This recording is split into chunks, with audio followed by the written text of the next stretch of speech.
I brought my pencil case. My little doggy pencil case.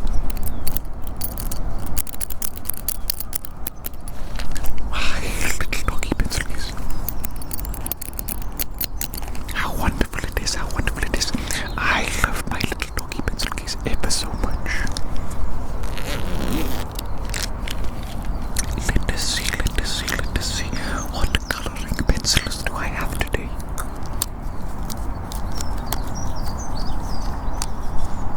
Maybe we shall begin with this green pencil, What do you think about that? This little green pencil. It might be perfect. Let me hold you nice and steady, and let's see how this green pencil behaves when I draw on your face.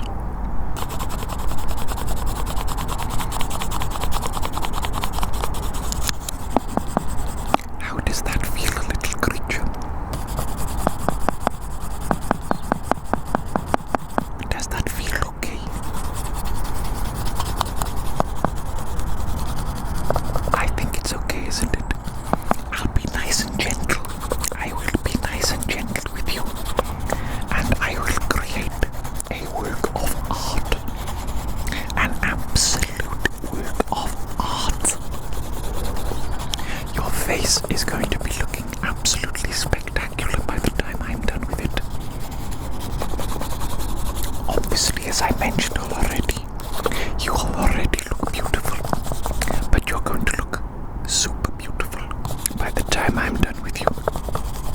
Super beautiful indeed. Little creature, last night I was reading about a man named Luigi Cornaro. I think that was his name, Luigi Cornaro, something like that. And this man was alive during the Renaissance period of time, the Renaissance, about the 1500s. I'm not sure. Maybe it was actually a little bit earlier than the 1500s, maybe 1300s, something like that. But that is not too important. What is interesting about this man, Luigi Cornaro, I think that's his name, is he lived until about 90 or to 100 years old. His actual age is kind of disputed, right? It is not 100% certain, but it is certain that he lived to a very, very old age. And this is particularly impressive in an earlier time period, when life expectancy was lower than it is now today. And this man actually wrote books. He wrote books about the secret to his longevity, the art to living a long life. And in his books, his number one key principle is to eat in moderation. He believes that eating in excess is what causes a lot of disease. Apparently, this man Luigi, in his 40s or something, he had a number of diseases. I'm not sure exactly what. My reading on this topic was a little bit brief. I was only reading about it last night. But he had some diseases in his 40s, and then he supposedly cured them or got better, something like that, through diet and lifestyle changes. And then he went on to live until the ripe old age of 90 to 100 years old, something like that. That's extraordinarily impressive, isn't it? Don't you think so, little creature? Don't you think that is extraordinarily impressive? I think it's impressive. I think it's very impressive. And yes, his number one key principle was to eat in moderation. And he said he never ate until he was full. He always ate until just a little bit below being totally full. know. He said, if you feel light and energetic after eating, then that is the correct amount of food to eat. And if you feel heavy and lethargic and tired, then that is too much. That is too much to eat. However, I will say, there was one thing I read that said that he only ate 350 grams of solid food per day. And he ate 400 milliliters of wine every single day, drank 400 milliliters of wine every single day. That seems like such a ludicrously small amount of food. 350 milligrams. Are you kidding me?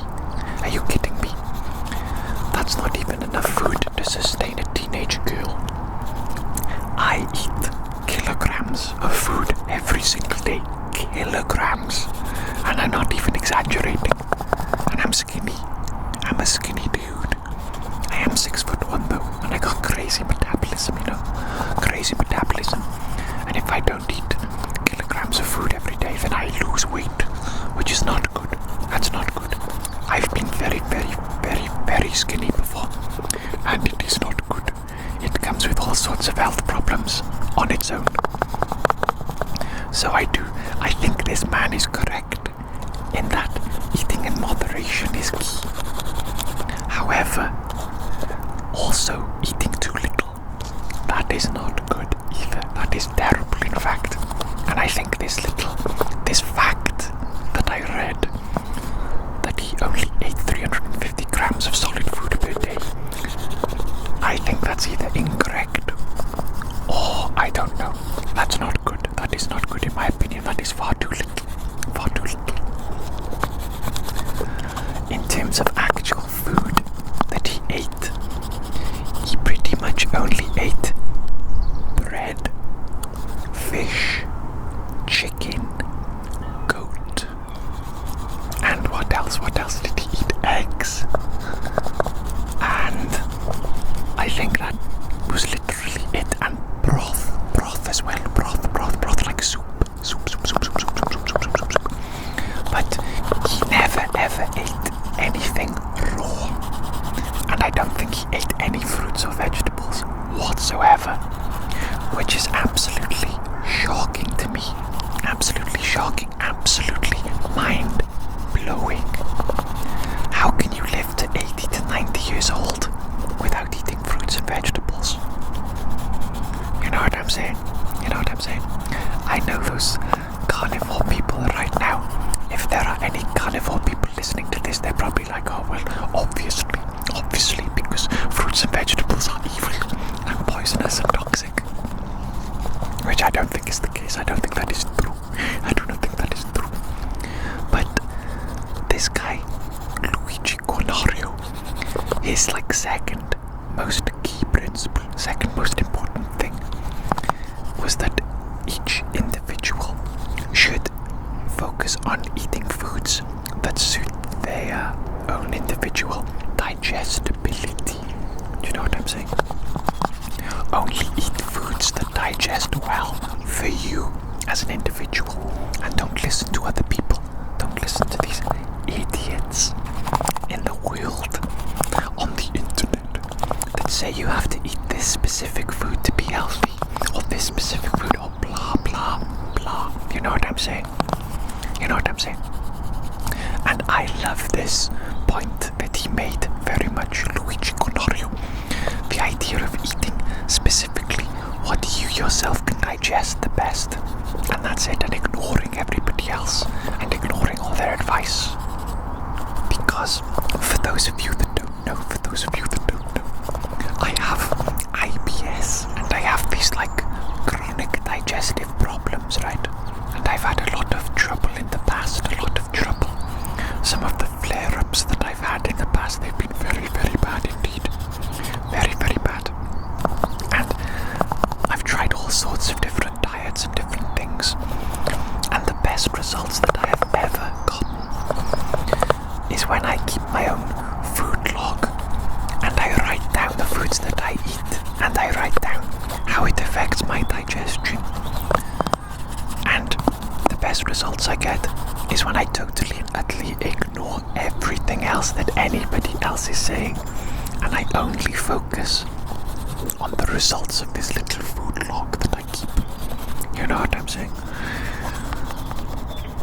Yes indeed. And I do believe, I don't know, I don't want to say that I've cured myself. I absolutely have not. I still have pain and I still have problems and blah blah blah. However, my symptoms have been so greatly improved and so well managed recently that it's unbelievable. It's unbelievable. And right now I'm eating extremely plain. Pretty much just rice and turkey and fish and basically just starches and meats. And I eat grapes every single day because I love grapes. And they seem to digest pretty well. In my opinion, they seem to digest pretty well for me personally. And I have like a couple of very small, maybe vegetables like pickles or olives or something like that. But I have noticed that the more vegetables I eat, even when they're cooked, the worse I feel. How counterintuitive is that? How absolutely counterintuitive is that? And it's crazy because, you know, I spend a lot of time listening to these health people, these health gurus, and these longevity experts like Mr. Brian Johnson and all these people. And I even try to eat like them. I tried to eat like Brian Johnson for like 30 days or something. And basically I had a lot of pain in my tummy and in my intestines, and I had like no energy. So his way of eating does not suit me at all. It does not suit me at all, even though he's claiming that like it is the best way to eat scientifically. But for me, I do not believe so, and I believe that is the case for everybody. I believe that everybody needs to be eating individually what is best for them, and they need to ignore all these people, all these scientists. Maybe don't ignore scientists, not 100%, but take everything with a pinch of salt and believe yourself more than you believe anybody else. Believe your own intuition more than you believe anybody else. That would be my advice for anybody. Let me get a different color, little creature.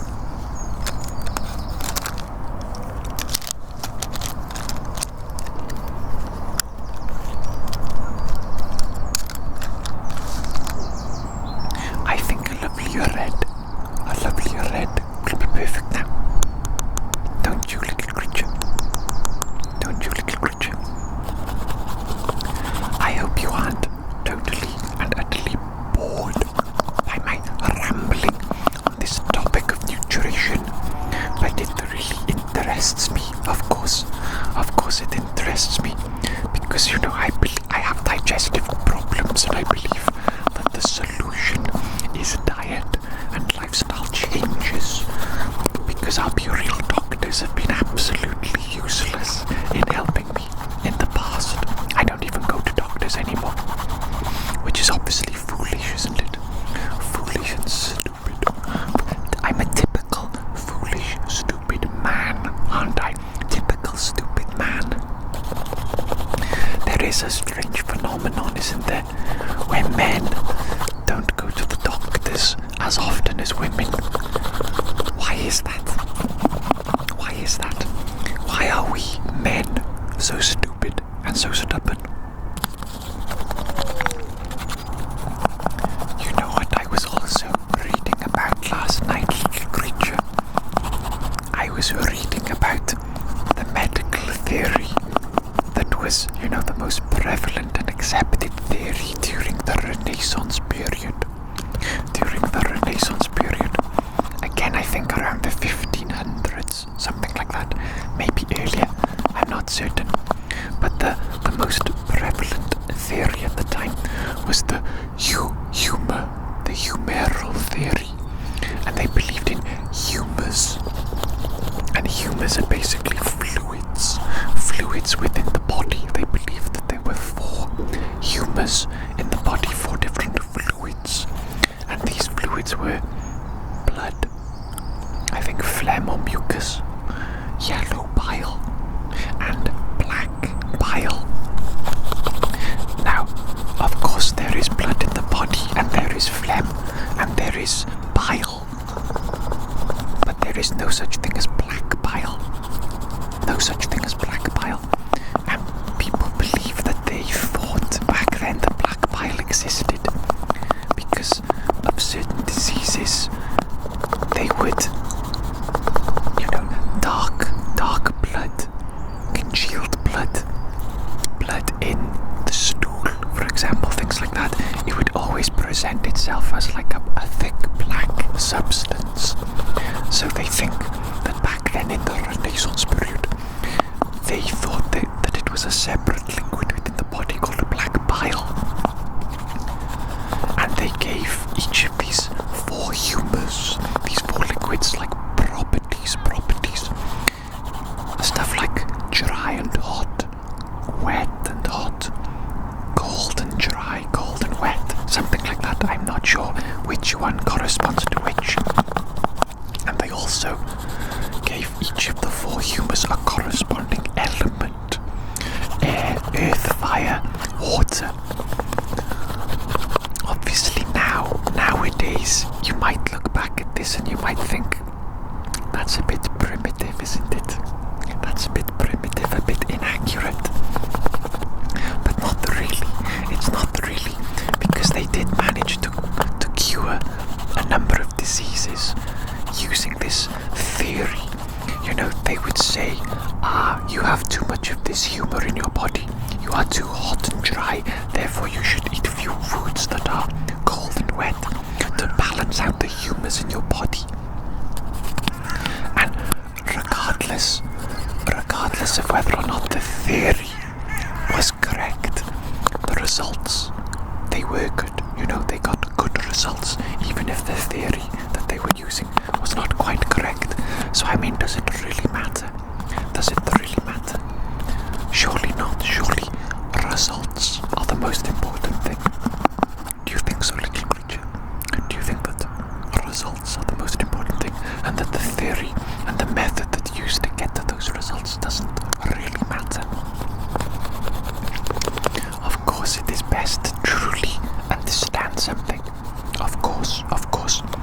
And who knows, little creature, maybe one day in the far future, our current accepted scientific theories will be considered primitive. Maybe we shall disprove some of our beliefs that we hold now as true. It is very possible. It is very possible that actually we are extremely primitive beings right now. Personally, I can't imagine it. Look at my face, for example. Look at my face right now. Does that look like the face of a primitive being to you? No. This is the face of a highly intelligent, highly advanced being. You know what I'm saying? I think we can all agree with that, can't we? I think that is indisputable fact.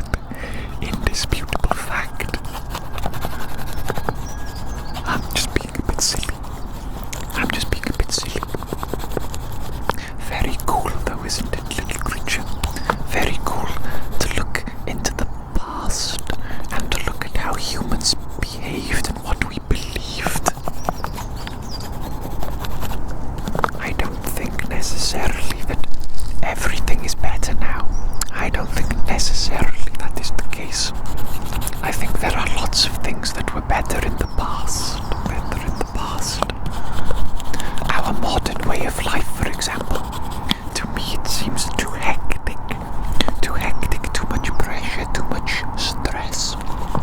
And I think we value the wrong things now. I think we value productivity too much. And I even think that in our obsession with productivity, we actually end up being less productive. Because if you take the time to rest, not just physically, but emotionally and spiritually, then you end up being more productive in the long run. I believe so. And if you do something for the correct reasons, whatever those correct reasons might be, then I think the end result is better than if you're doing it simply for trying to achieve the end result itself. Does that make sense? Does what I just said make any sense? Or am I talking absolute waffle? Am I talking absolute idiocy as usual? As usual. Well, little creature. Well, little creature. The weather today. Can you hear that? That's the scrap people. That's the scrap people collecting metal. They always drive around in their vans shouting at the top of their lungs through some sort of loud megaphone thingy. Funny people, funny people. Anyway, little creature. As I was saying, little creature, it is a beautiful day today. And I would like to go and skate for a little bit. Go for a little skateboard. So, I think I will leave you now, little creature. I hope you have enjoyed your time today with me. I hope you enjoyed me rambling about silly little topics like food and health and the Renaissance period, I guess. It's been fun for me. I enjoyed it. I hope you enjoyed it too. And I'll probably see you again in the future sometime. I like this park. This is a little dog park. It's very small. But I've been coming here recently and it's very nice. It's very beautiful. Maybe I will come here again. And maybe I will see you again, little